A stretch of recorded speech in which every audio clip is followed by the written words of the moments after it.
trying to build a special sort of machine, what people call the electronic brain. What Alan Turing imagined decades ago helped to lead to the creation of the computers and the phones that we use today. Many consider him to be the father of theoretical computer science and artificial intelligence. Now, in Central Square's theater production of Breaking the Code, Turing's scientific achievements and personal relationships are in the spotlight.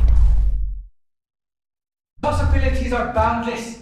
In my paper on computable numbers, I wanted to show how a special sort of Turing machine, I call it the universal machine, can perform any task that can be described in symbols. What really makes this play special is that not only are you seeing the trajectory of his work as a mathematician and a scientist, but weaved within the play, you're seeing his personal relationships and how that impacts that trajectory, for better or for worse.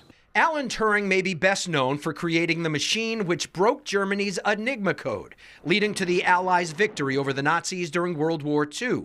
While that story was highlighted in the Benedict Cumberbatch film, The Imitation Game, Breaking the Code goes a bit deeper into who Turing was as a man. It's a kind of psychological portrait of him, an emotional portrait of him, almost as if we're traveling through his memories. All the strands of my life came together.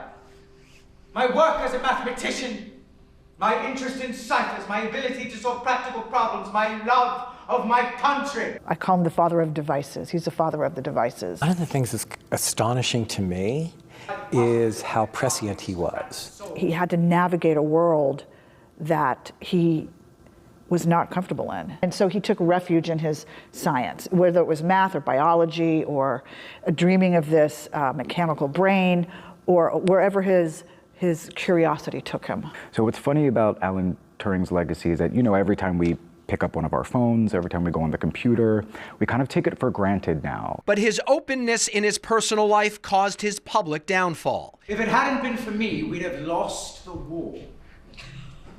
Oh yeah, absolutely.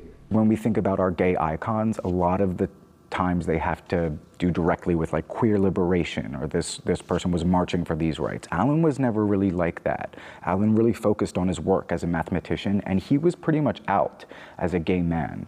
And ultimately, it cost him everything. In 1952, Turing was convicted of gross indecency for having a homosexual relationship. The British government then revoked his security clearance and banned him from working in intelligence. And it's really interesting to think that his accomplishments, however big they were all kind of wiped away because of his sexuality or who he wanted to be.